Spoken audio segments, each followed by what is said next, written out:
I'll give a quick introduction. My name's Lud Ramsey, born in London and grew up in London. Faced racism in all its different forms. Joined the RAF, that's when I found out what racism was really about. After leaving the fire service in the RAF, I joined the National Fire Service in Hampshire as the first black firefighter. I later on became the national chair in the Fire Brigade Union of the black and ethnic minority members. And doing that role, I had to represent black firefighters up and down the country who have suffered discrimination.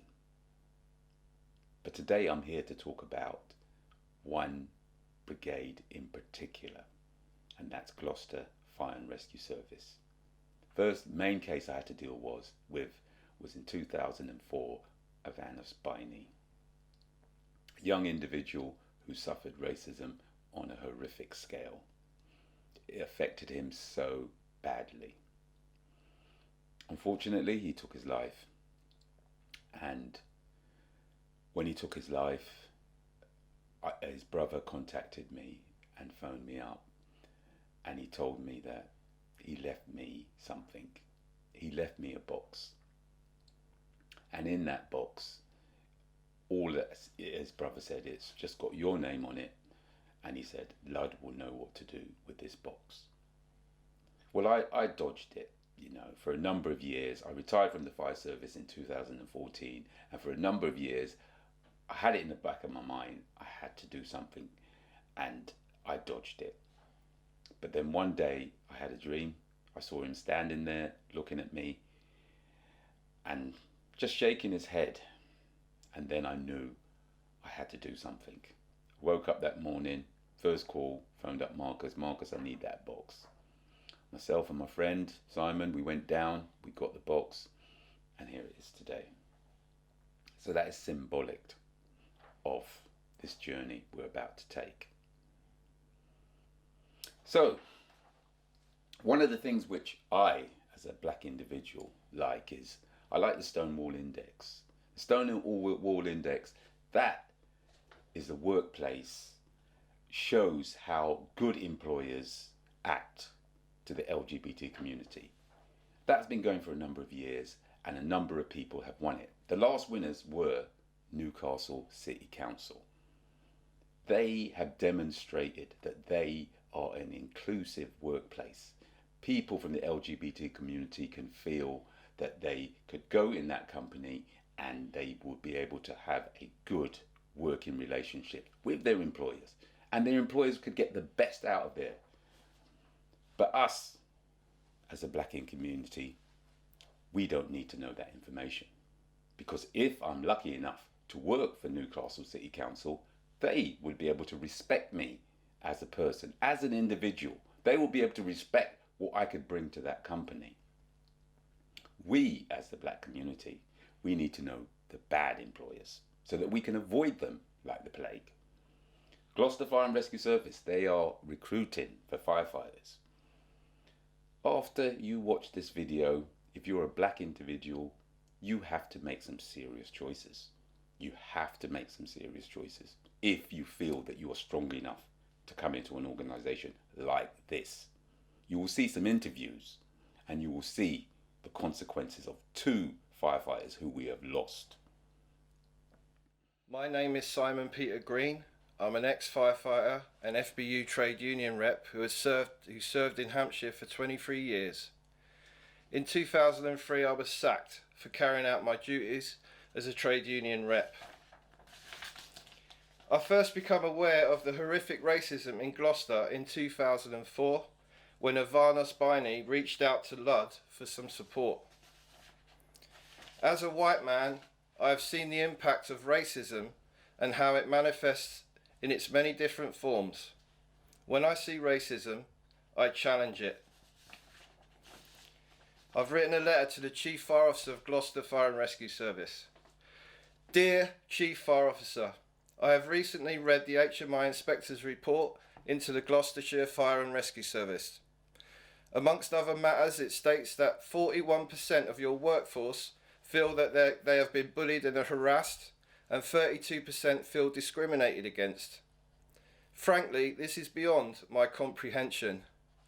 For over 18 years, I have personally witnessed glimpses of the horrific racism, bigotry, and the relentless attacks black firefighters have received from management and colleagues of Gloucestershire Fire and Rescue Service.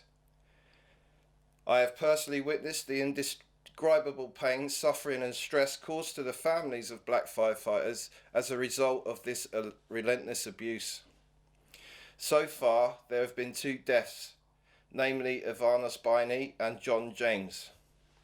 I am now hearing stories that women are being abused and harassed, and as a result, some have left the fire service. You and your management team are responsible for this. Please explain to me in writing what you are going to do about this situation. How are you going to transform the service and move it out of the dark ages into the current century? Who will be the next to die? I believe that Gloucestershire Fire and Rescue Service is an unsafe workplace for black, women and minority firefighters. This must stop now.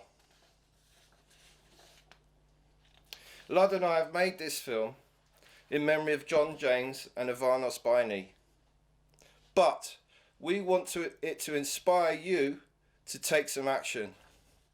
We're going to show you how racism works. We're going to show you how racism creates fear.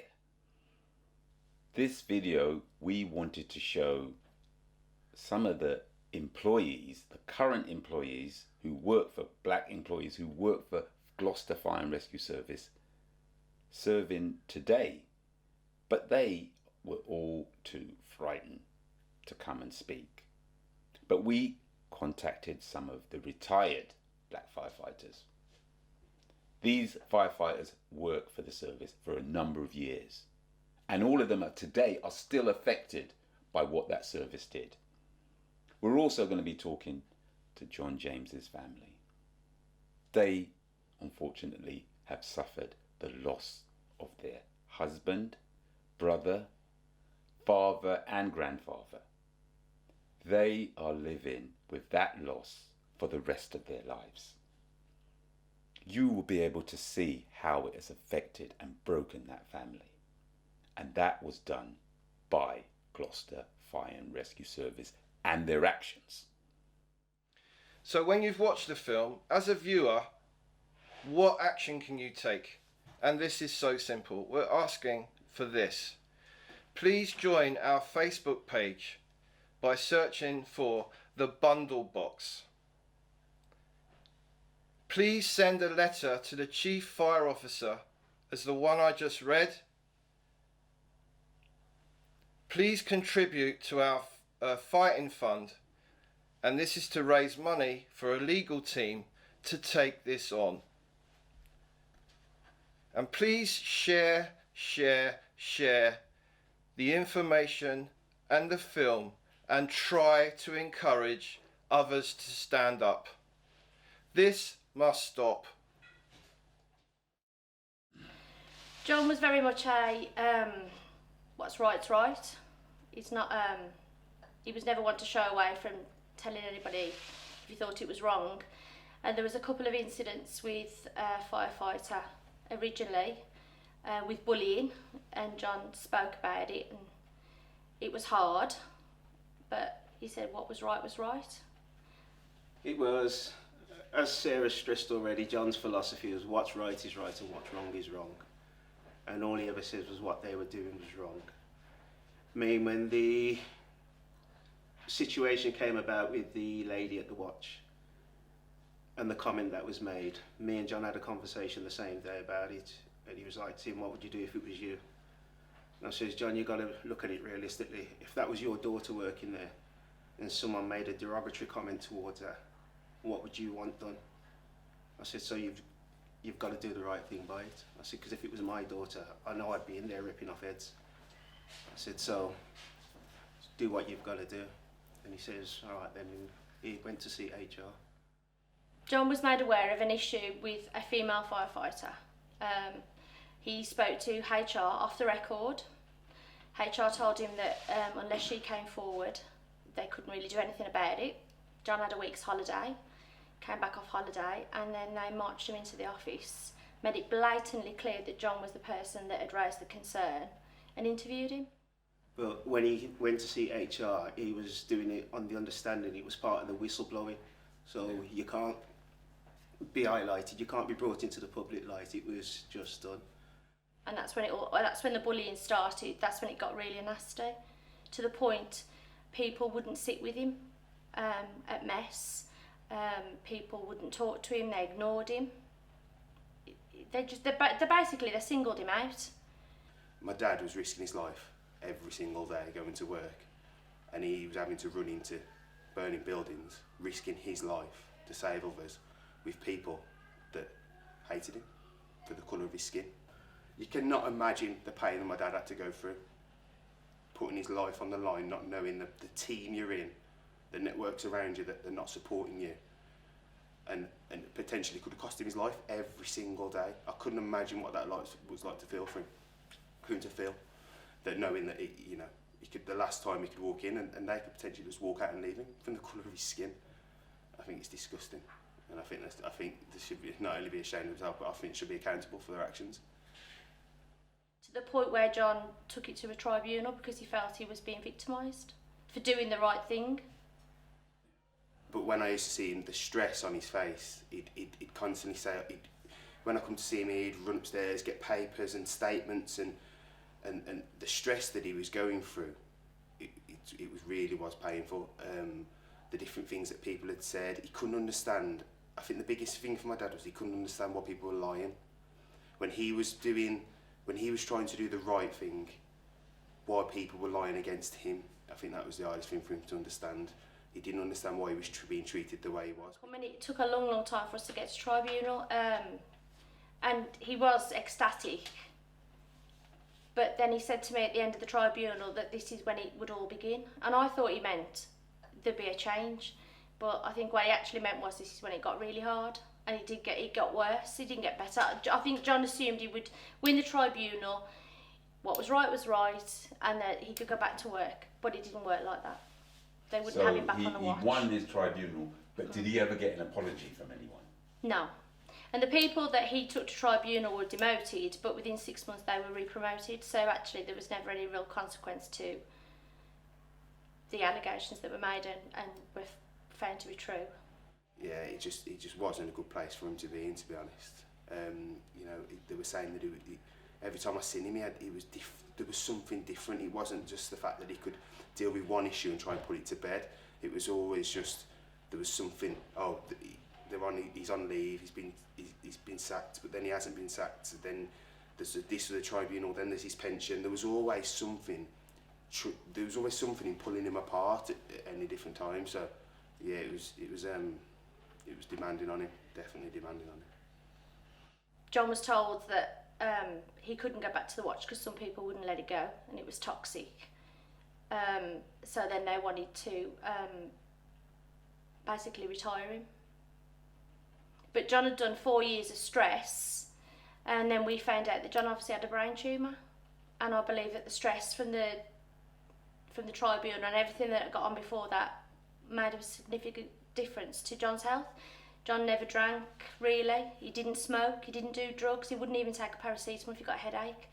He was the fittest firefighter on their watch. He played football 4 times a week, but all of a sudden John's got a brain tumour. Where would that come from, other than from the stress? I genuinely believed it was all consuming for him. Every day there would be something else, a letter would drop and they were going to dismiss him, then they were going to cut him and they weren't going to pay him his sick pay, then they weren't going to pay him his pension, then they'd reinstate him, then they sent him to occupational health and they didn't like that, so they sent him to a different occupational health. John had counselling. We're talking about a 6'4" big man, strong man, who pretty much crumbled to nothing because of the act of certain people, because he believed what was right was right. It hurt, to be honest, if I'm totally honest with you. Because for me, it was the first time I saw a weakness in my dad. And for me, as his daughter, I used to look up to my dad as being invincible. Nothing could ever really touch him. He was like this hierarchy that put on a pedestal. So when all this started to come alight, I could see how it was affecting him.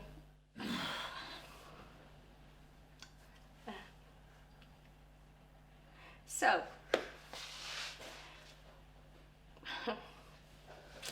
I have a daughter. We have a daughter who is currently having counselling to deal with the fact that her dad's gone. She's really angry. I've got two beautiful granddaughters. John was there at the birth of both, but with our youngest, Flossie, John was my daughter's birthing partner, and she is the spit of him. And it's hard because she loves her Uncle Tim. So I know that her and John would have been really close. And he's not going to see that. You know, Kayla wants to get married, but she's not going to have her dad walk her down the aisle. So it's hard. But, you know, I'm blessed to have married him, loved him. Yeah. And had the time. Yeah. And I asked him if things were different, like if he knew then what you know now, would he do it again? And he said, yeah. Yeah. Obviously, John's not here now, and I know he would still fight the fight if he was here. And John always said if it just meant that one person didn't have to go through what he went through, then he would continue it, and that's why I do this. John's gone and nothing's going to bring him back. But people need to realise that this still happens. It still happens. And, you know, if Kayla or Daniel said to me, you know, we want to be a firefighter, I would absolutely tell them not to, because they would never get a fair crack of the whip, and that's really unfair. Yeah. Because it should be on merit and not on the colour of your skin or your ethnicity or your sex. You're either good at the job or you're not. You know, and John was good at the job. And he should have got higher. But I can't, in my head,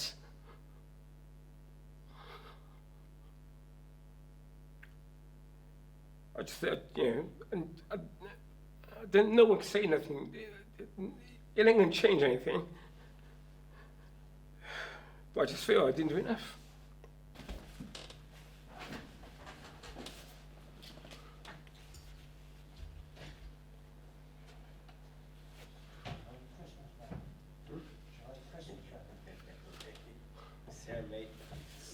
There's a theme. Drink, you know what I mean? No, I burned in a second. I just can't believe it. No. Freeze and Take roll, I got it, man. I got it. I have no shame showing my emotion for. No. You're a human being. You're a human being. We know that. Make a try. When you're ready. Okay. Yeah, like I was saying, he was like a brother to me, a younger brother in some ways, and an older brother in some ways. But it said, I slowly watched them chipping away at him. And if you ask me, is he dead because of the fire service? Yes. Yes, he is. I can know. He's a strong guy. He's a powerful guy. He's a very, and he's had that aura about him. Like, you know, you speak to people like, you know, like within the fire service, and with John, he's part of the extrication team that the fire service had. He was really, and he was fire service through and through. Like, you know, I've never met a black firefighter like him who was like, well, not within my brigade anyway, he's willing to get on. He didn't deserve what had happened to him in Gloucester Fire and Rescue Service. And if anybody knows about Gloucestershire Fire and Rescue Service, I do. Because I keep up with the dossier. I do. So any questions you want to ask, you ask me. And I will tell you. Not only that, I might give you the dates. No, I know we can't give the names right now because it's legal, but I can give you the names too. That's why I fight, and I feel in my heart, and I must say this before I continue, I feel that I didn't do enough, you know what I mean, to help him. But at the same time, my hands were tied, my leg was tied, and my mouth was gagged. And I'm openly telling people that they were gagged. John James was a decent human being.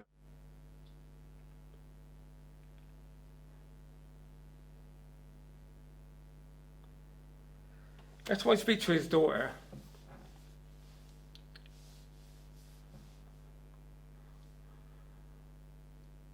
I just feel like, you know, well,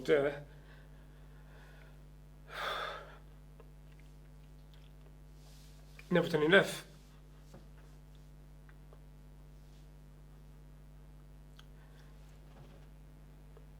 And I think it's me personally, I think I've never done enough.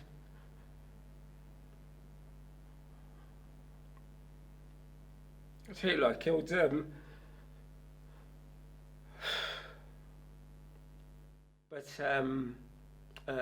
they killed him. And I would put it out there, mate. That's what they did. I don't care who sees this or hears it. I'll only say they killed him. They killed him. Like, you know, it may not be murder, but it's at least manslaughter. And that's what. And I'm not scared of saying that. Like, you know, I'll say it to anybody. You don't realise actually how many people have problems that have been going on for such a long time. It's like with John James, you know.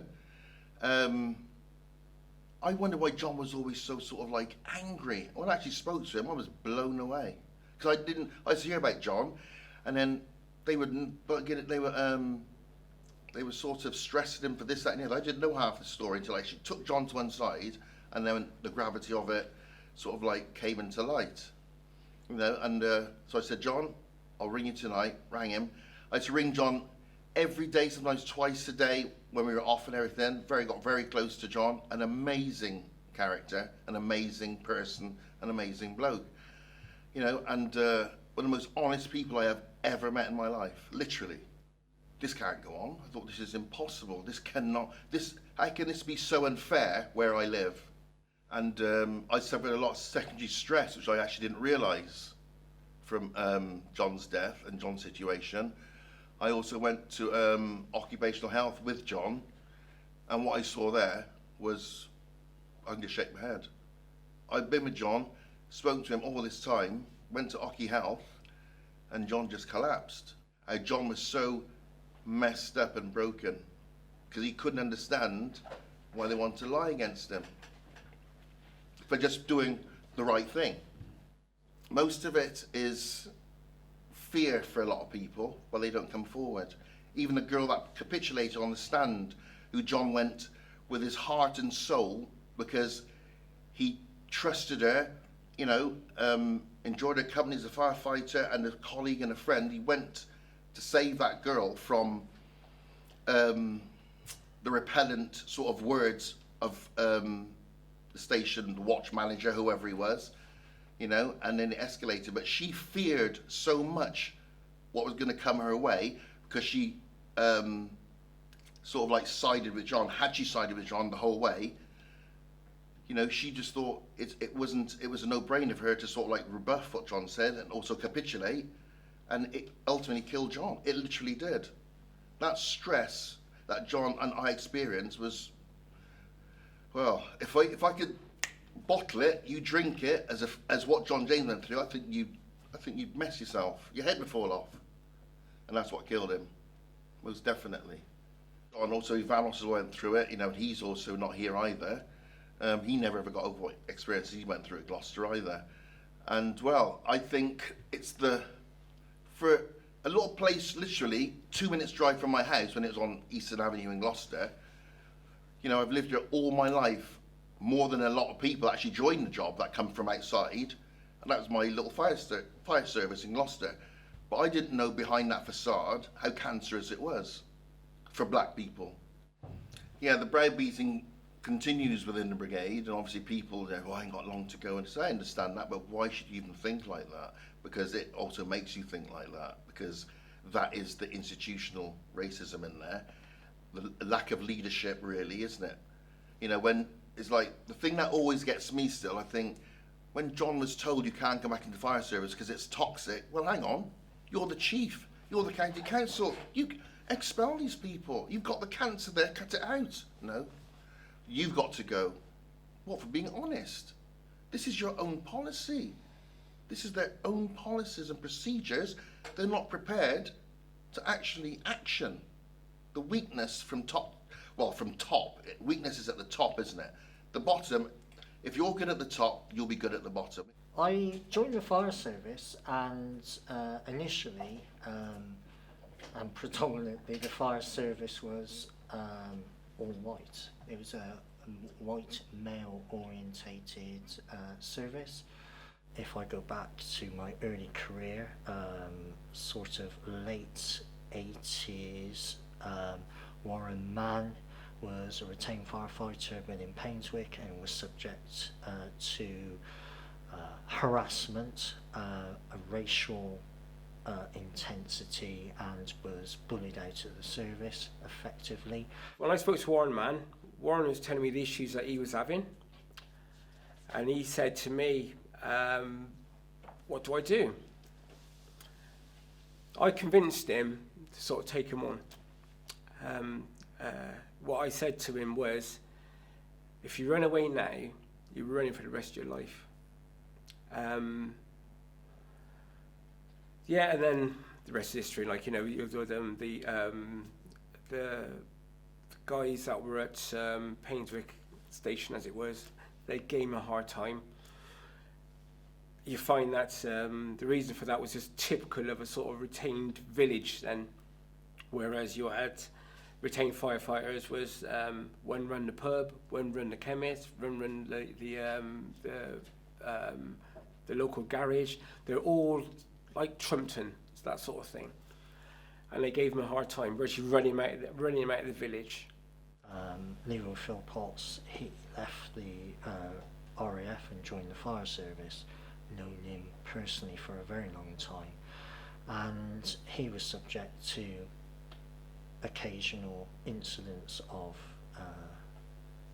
what I believe racial discrimination. He was actually arrested on parade without any due diligence paid to doing an investigation, which I still can't fathom. It would, at that point in time, made me feel that it was definitely down to the colour of his skin. I continue, Vanos Boyney, a lovely fella, really charismatic, honest as, you know, the day is through. And that Vanos Boyney had made allegations of bullying and harassment and racial intimidation. So I was made aware of those prior to me joining the watch, and that, you know, I said, what do you expect me to do about this?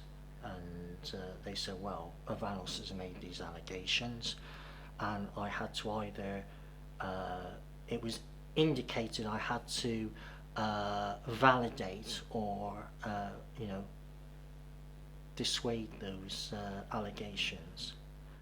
The allegations were absolutely true and founded.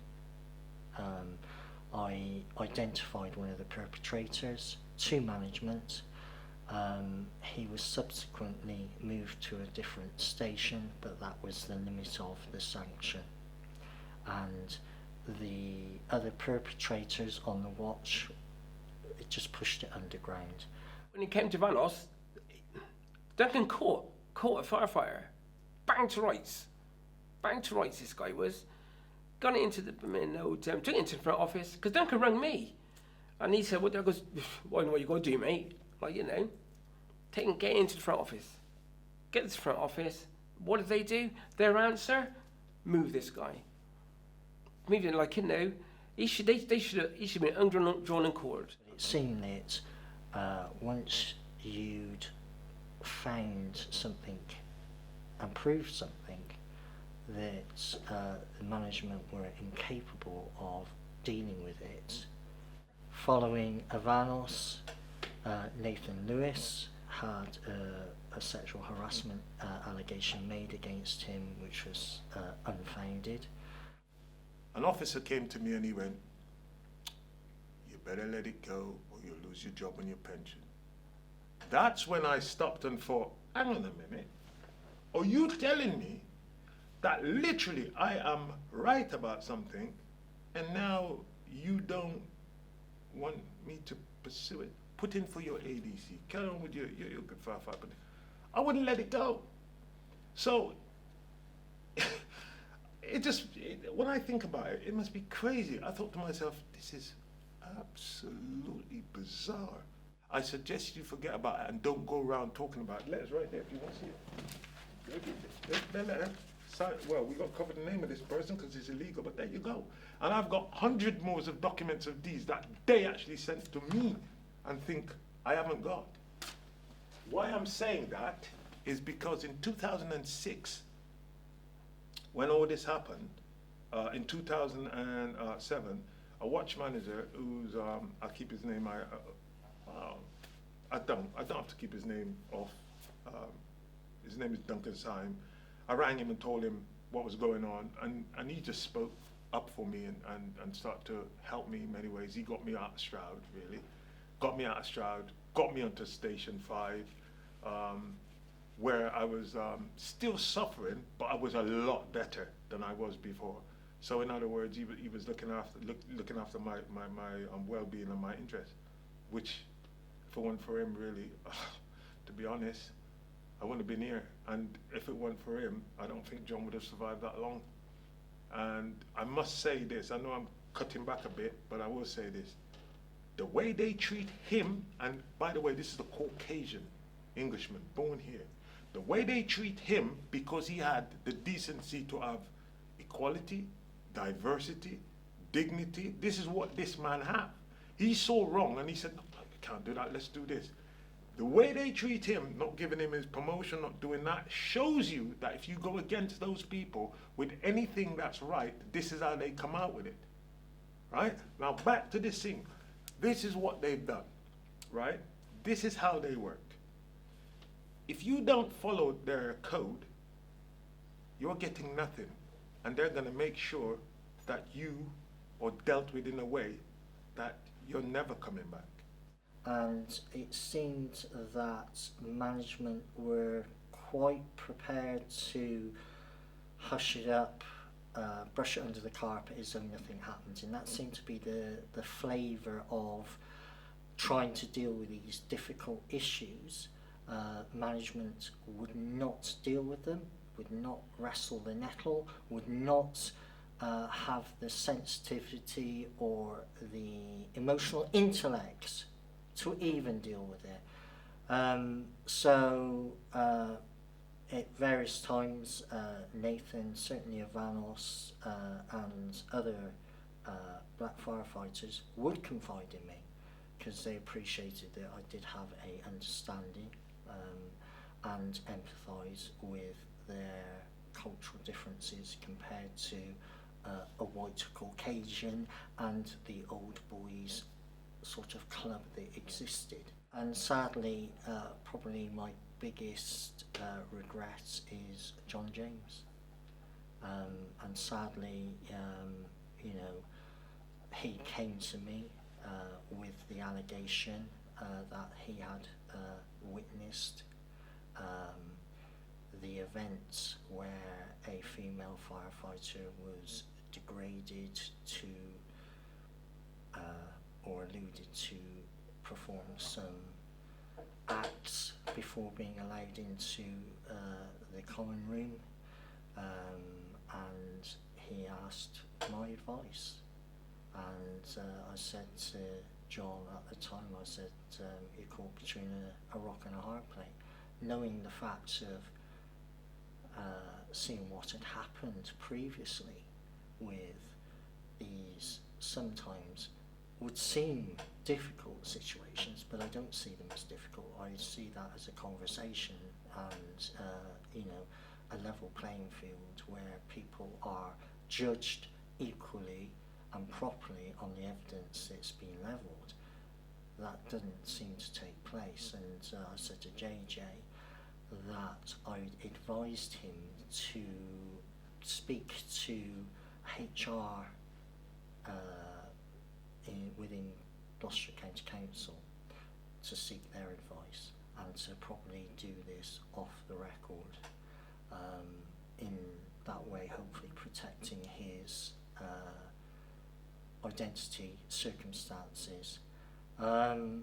unfortunately, he got that advice, he levelled the allegation, and then subsequently went through an absolutely horrendous, appalling time, even to the extent that John lived in Birmingham, and as we all know, has to travel down the M5 to get to work. And if he was running late due to traffic or whatever, he would always ring to say, or get somebody to stand in, so there would be cover, and there'd be no problem with having enough people on the fire engine to respond to a call. And he always ensured that happened. And because management felt that they altered the standing policy to make that impossible for John to actually meet. So nobody could stand in. It was well known that nobody it would be deemed detrimental to them if they stood in for John if he was running late. So he was targeted, absolutely. And sadly, John lost his life, and sadly, Gloucester Fire and Rescue Service would probably say, and I have heard them say that they wouldn't stand for racism, they wouldn't stand for inequality of any sort.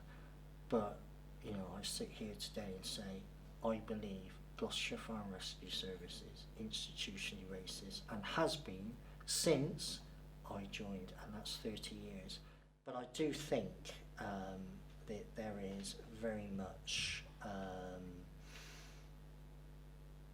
a old school boys club that exists, it's known about, and if you rock the boat, there will be consequences.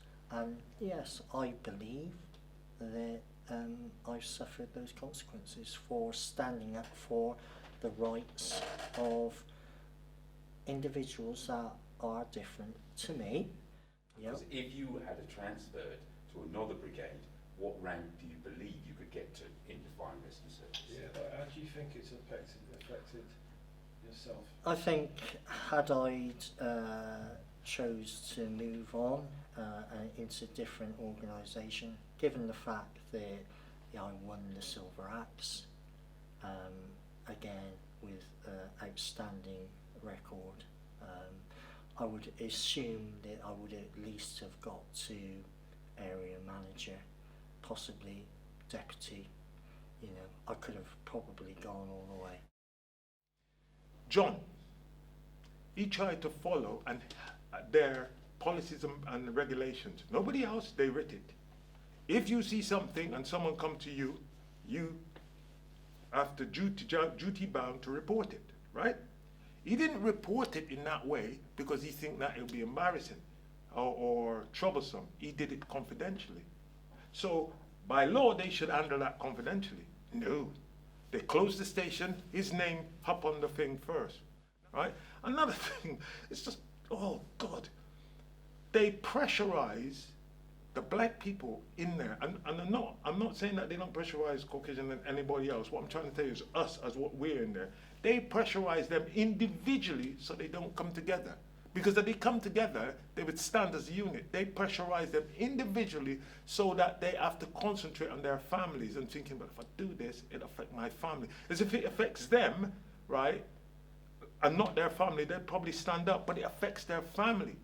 Right? You look at what happened to John James. You look at what happened to me. Right? Avanos Biney. Right? I met Avanos in, I think it's 2001. Right? And many people don't know this. I know Avanos Biney instructor, martial artist, because that's what I am. And I always used to joke with him, saying, "You can't kick," and we always had a laugh. And then he told me what he was going through. And Avanos Biney told me what was going on. And my jaw dropped. My jaw dropped. I was like, what do you mean? He's like, they're doing this to me, they're doing that to me. And I'm like, what? What do you mean they're doing that? So that was 2001. I sort of like flip back a bit. I literally start to think, what is this service like? What, you know what I mean? But I couldn't judge because I'm a probationer. But when I got to where it happened to me with that female, I start to think these people don't look like they care for anyone who is slightly different. They don't look it, but I can't exactly say it. As I've stayed in the service more longer, I realize actually this organization is institutional racist from the top down. Very institutional racist, very bigoted, archaic. They do not have any equality policy, because if you have equality policies, you don't behave like that.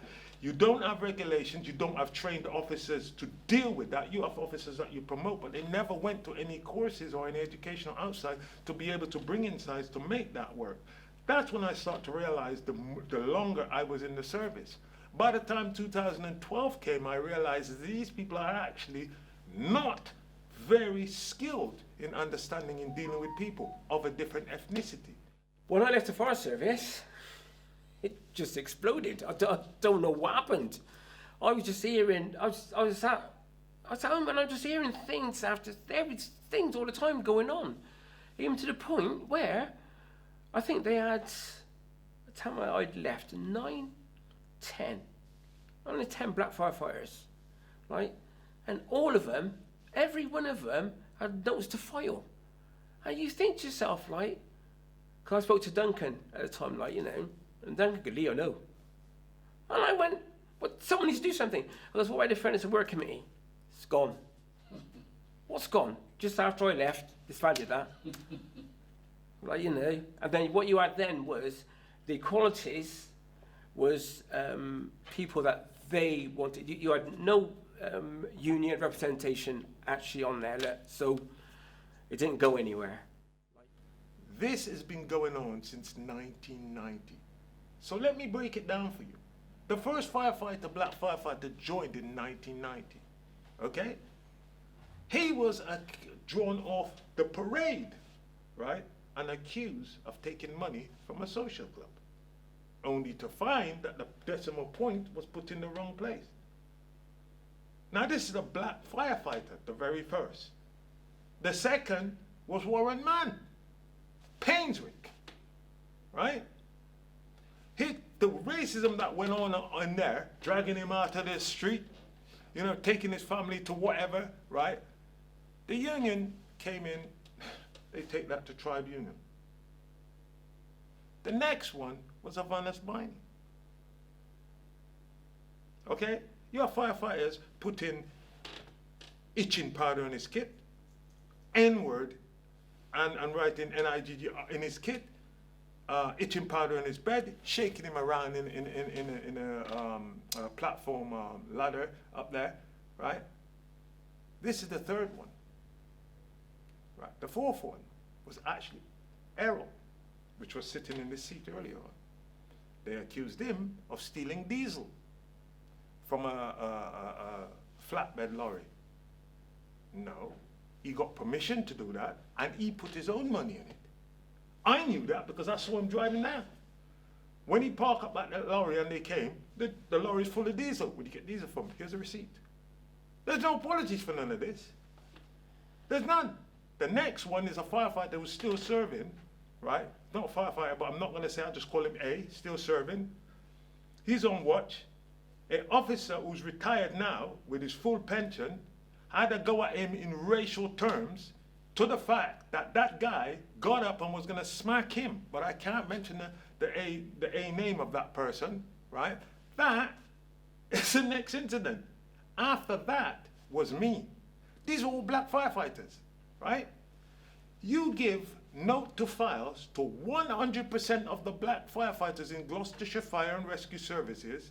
The former chief fire officer of Gloucestershire Fire and Rescue Service said, and I quote, ask any black firefighters that was in there, yes, Gloucestershire Fire and Rescue Service is institutional racist.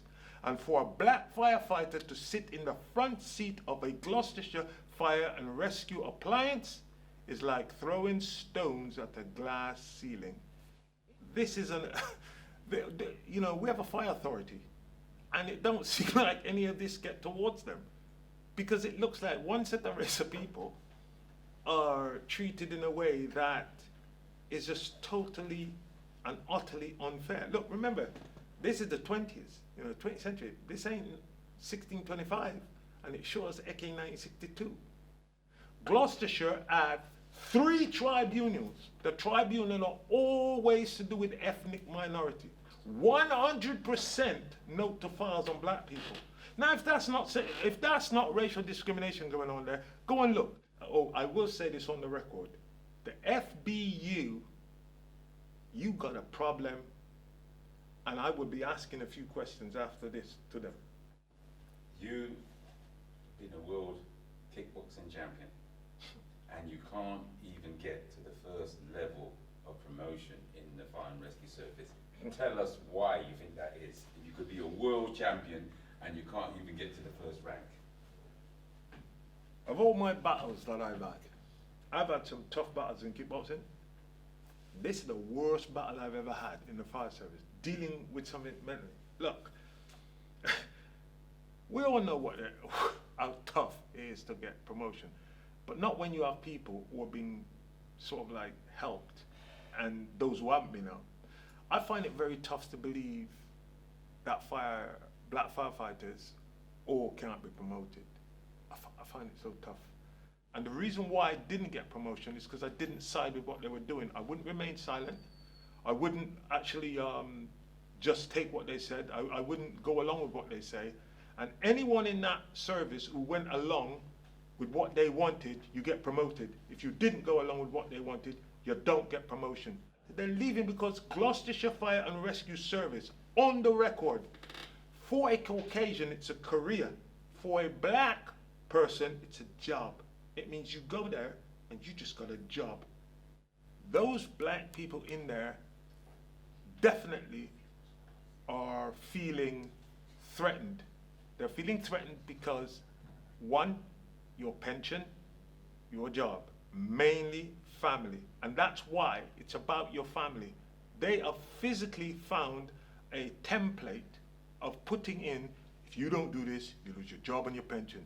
That is a template that will make anyone sit down. If Gloucestershire Fire and Rescue Service is honestly and openly fair, why was an officer allowed to retire after smashing up a brigade car, drunk, right, mash it up, right, wasn't even in the car with his wife, right, mash up the car, smash up everything, excuse my Jamaican language, and was allowed to retire with full benefits. But John James, who followed the policies, the regulations, and all that you have written in the county council, and you give him the lowest pension, and then actually let him come out of the job with practically nothing. Now, if that isn't racist, prove to me that what we've got here as evidence, come and prove it that we're lying. We are not alone. Female are now coming forward. I've got a few calls and a few letters and stuff, a few calls and texts and stuff about what they've been going through. And those officers who are messaging me and saying I support you or whatever, stop. Don't do that, right? Because when I was in there, you should have supported me while I was in there, and the black people while they were in there. Don't send us any message to tell us, oh, we're gonna support you now. Listen, you know, I've always supported you then, and don't. You know what I mean? Don't. What I want you to do is support my black colleagues in there now. Don't support me or mention it about what you, look, you've got other black people in there, you've got females, support them. The whole place is festering with bigotry, racism, sexism, and it's archaic. One thing needs to be done, you need to start from the top down, and it's a national inquiry. You want a national inquiry, you need to seize all their emails, all their files in there, and you need to go through it. And I tell you, the day that happens is the day people will realize that that place is infested with a bunch of, and I have to be calm when I say this, a bunch of institutional racists, bigoted, and people who do not understand the word diverse, multi-diverse, racism or equality. I was approached because one of the new employees asked if they could become a retained firefighter. Close by, almost across the road, was a fire station. They were asking permission from the employer, and it came to me, and I said, yeah. It was the lady. Yeah, of course. Give her the time off. And it was explained to me that when her alarm went off, she would have to leave her job and go. I was happy with that, very happy. Therefore, I'm telling you this because I've always been a supporter of our public services. And this is one which is close to me or my company across the road. That was 15 years ago. In that time, other employees in other areas asked the same question, and they too became retained firefighters. But my story today is about the first one, a foreigner, a female, who joined as a retained firefighter. She went on all the courses that became available, and she really enjoyed every moment of her work as a retained. And she said then, as she says today, strangely enough, she's in the best job in the world. Just think about that. I am in the best job in the world. After about 4 years, the opportunity came for her to become a full-time firefighter, and she applied. Therefore, she left my company, in which she excelled at every level. And I was very sorry to see her go, but wished her well.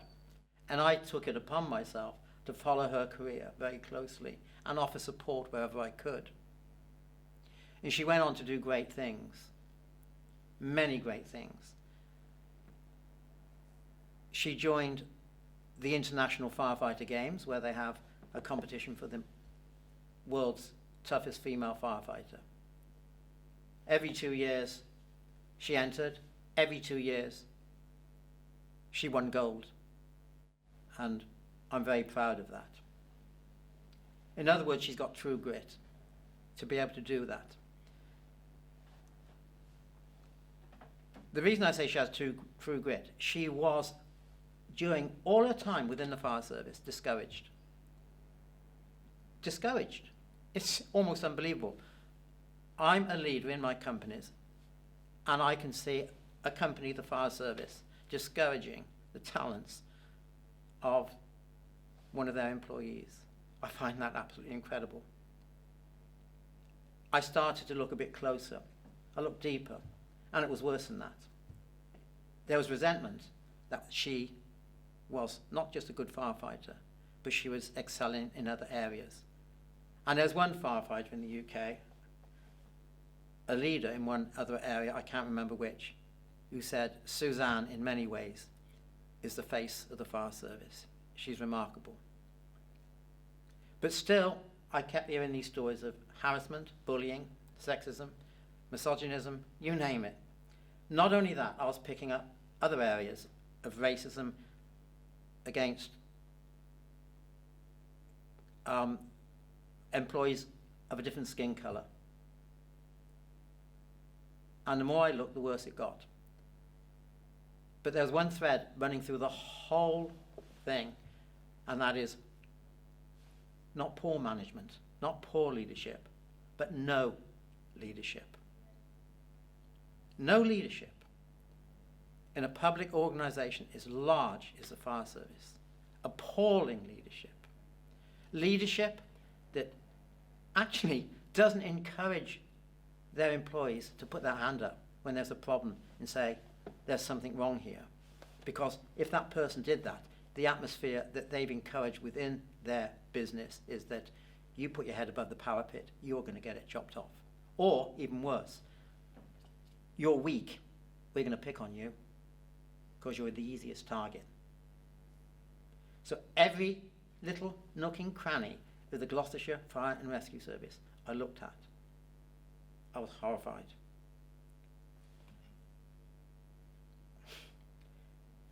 I would love to say there's something positive in there from the leadership, but nothing. I could tell stories, loads of stories. She was invited to Woman of the Year. Woman of the Year, she partnered Dame Helen Mirren. She had to fight to get the time off. Any other employer would think, wow, let's use this. Let's use this. But no, they don't want that. And why? So there's this atmosphere of sheer fear from employees within the Gloucestershire Fire and Rescue Service. People are afraid to stand up and say, I'm vulnerable, there's something wrong, or there's an injustice. And instead of management, instead of leadership caring for their employees, they're doing the exact opposite. They're perpetuating this fear, and they're using it as a control to get what they think, and this is how bad the management is, a more efficient organisation. It beggars belief. It really beggars belief. I gave you a little potted history about my past. If I ran my organisations the way the Gloucestershire Fire and Rescue Service run theirs, I'd be living in a trailer park now. But what is worse is we've lost good men and women, talented men and women who've left the service. Some, I know, have died through worry of bullying, stress.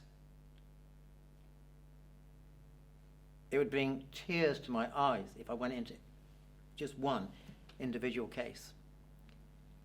I am not prepared as an adult, as somebody responsible for bringing somebody into the fire service, to see this continue. It's got to stop. Someone has got to stand up. The firefighters have to be encouraged within, at the work phase, to come forward without being scared of going home and saying to their wives, sweetheart, I've lost my job, or I'm going to lose it, or my job's become impossible to continue because of the atmosphere. Incidentally, while they've been preparing for their court cases, their defence, could you believe a leadership that gets its managers together before the court cases and instructs all of them and coaches them all to give the same message? The message is the same to their managers as it is to the guys on the rock face, at the work face. Lie, hide, and fake. Lie, hide, and fake. Because, once again, if you stick your hand up and say there's something wrong here, you're going to be put down. You're going to lose your job, or your job is going to become impossible. I've seen ethnic minorities, I've seen females leave the fire service because they can't take it anymore. And these are people I'd love to have in my organisation. Like I was so sad to lose a female firefighter to the fire service. Talent is leaving. Talent is not getting room to grow and bloom and blossom, to get promoted, to make a difference. It's being put down. What's worse, we have nepotism. I don't know what else I could add to this cocktail of horror, but it's got everything. And it's a public service. Just think of that word, public service. It's a great sacrifice to be a leader at any level. Because when things are going good, if you're a good leader, you let those below you take the credit. And you know what? When things go wrong, you take the hit. That's what being a good leader is. Reverse that, because that is what's happening in the Gloucestershire Fire and Rescue Service. The wrong people are being rewarded, and the people who should be taking a hit are nowhere to be seen. We can save lives. We can save heartache and despair by doing something about it now. And we have to do something about it. I don't care if people in high places get the chop. I really don't.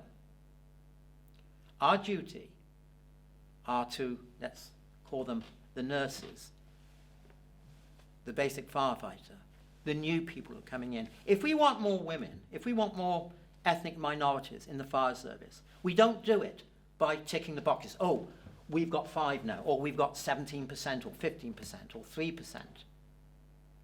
I'm not interested in that. No, what you want is to get those numbers by the ones you've got working for you now, going home and saying to their families, saying to their friends, I have got the best job in the world. I love my job. You have the ones that are working for you go home and say, I've got the best job in the world, instead of going home saying, do you know, I'm scared. There's some moron in a high place in the Gloucester Fire and Rescue Service who's produced a balance sheet or something. And I've been told, or we're all told, if we fall on the wrong side of the figures, our jobs might not always be there. Yeah, if you want to kill enthusiasm in any organisation, that's how you do it. And what we've seen is layers of bullies. Yes. You know, there's layers of bullies in this organisation. Totally agree. And until these people are dealt with and seen to be dealt with in a very public way, that there is a consequence. Because at the moment, there is no consequence. If a young black person was to come to you today and say, Nathan, I'm thinking of joining Gloucester Fire and Rescue Service, what advice would you give him? I would honestly be open and clear with that person. I do not and will not endorse any black firefighters, young male or female, joining Gloucestershire Fire and Rescue Service at this time.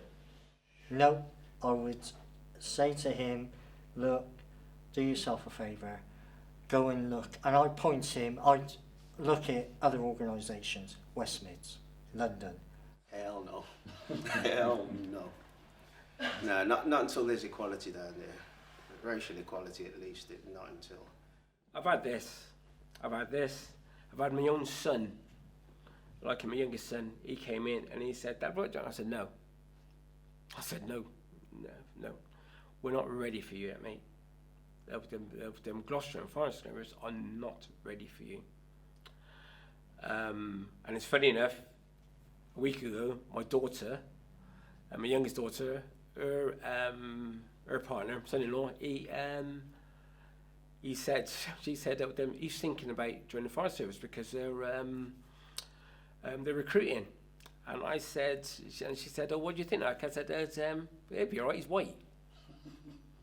You know, I'm not, what's the other? I said, yeah, he'd be all right.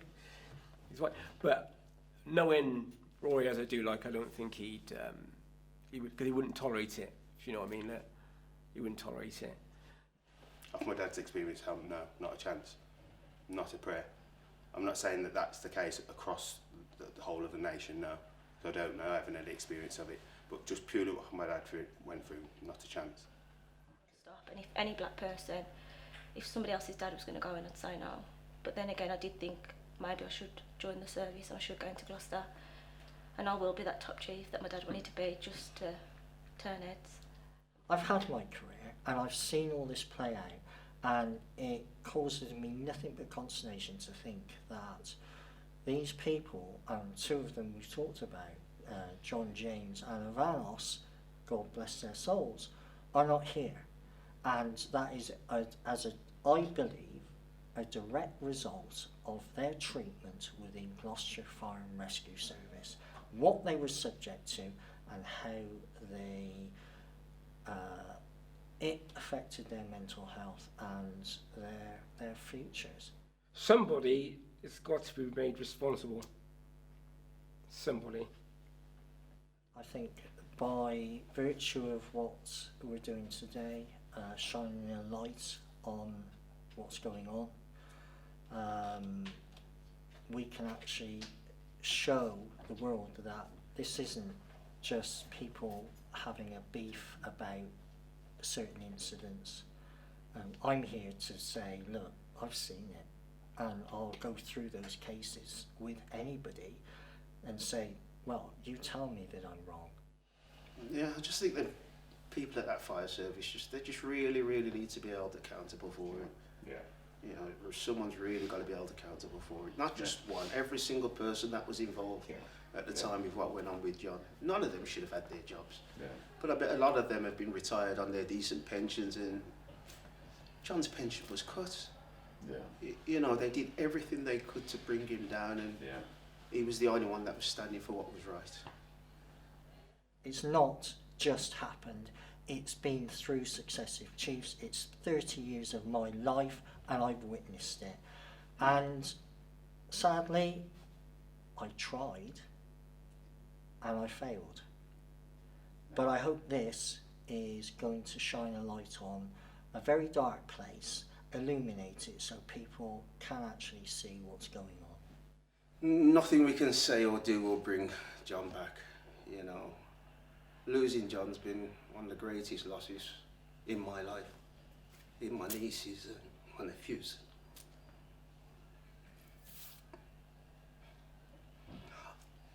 I don't think we've ever actually really come to terms with what's gone on.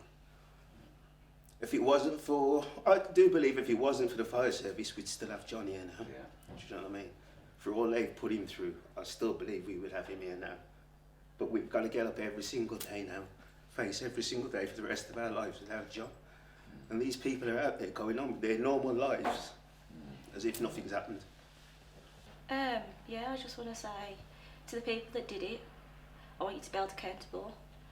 And the apology that the chief on the radio said, it wasn't actually an apology. He said that there was an institutional racism. Clearly there is. And it wasn't an actual apology, and I think it was poor. And I think, you know, the way that you treated my dad during his service was disgusting.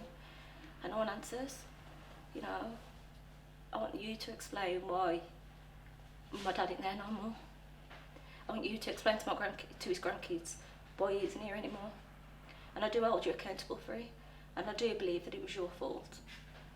Because my dad had a brain scan in 2014 and he had no lesions on his brain, and then all this started, and then within 3 years he had 2 grade 4 brain tumours. Stress, it was the stress of the fire service, it was. And I want answers. When you go home to your kids at night, I want you to know, I'd just like you just to feel how we feel, you know. All I've got now left is my dad is a granite headstone that I have to clean and talk to. He ain't gonna be there on my wedding day. He ain't gonna be there to give me my last dance.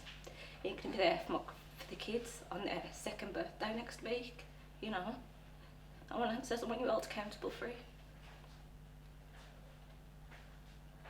And I wished you could just walk a week in our shoes, the 18 months of him struggling through the chemo and the radiotherapy, him crying under the radiotherapy machine because it had to be screwed down, the chemo every day, him being scared of dying. I wished you could just walk. The day that he had the bleeding, we had to sit there in the hospital and he couldn't swallow his own spit. You took all his pride from him, and I want you held accountable for it, and I will, till the end of my life, make sure that you will be held accountable for it. And if it means I've got to join the service, then so be it. But I will hold you accountable, and I will make a change. And if one person's family doesn't go through what I've gone through, then me and my dad have won. And I truly believe that. For any way forward for you, you've got to shake that tree. You've got to shake it real hard and see who falls off at the top. And hopefully from this, we will see a lot of people falling from the top. One of the quotes from Martin Luther King, which has always inspired me as an individual. And that is, the question people ask myself is, why should I stop to help the Black Gloucester Fire and Rescue firefighters? That is not the question. The question you should be asking yourself is, if I do not stop to help the black firefighters in Gloucester Fire and Rescue Service, what is going to happen to them? That's the question.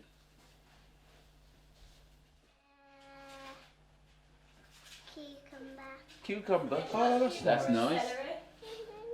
And what's your favourite TV show?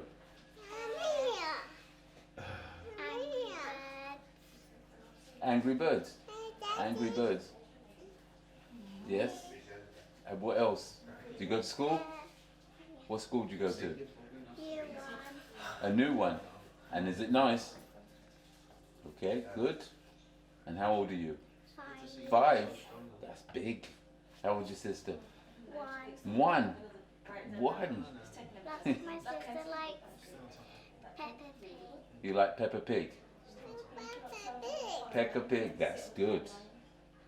Anything else you want to say? No?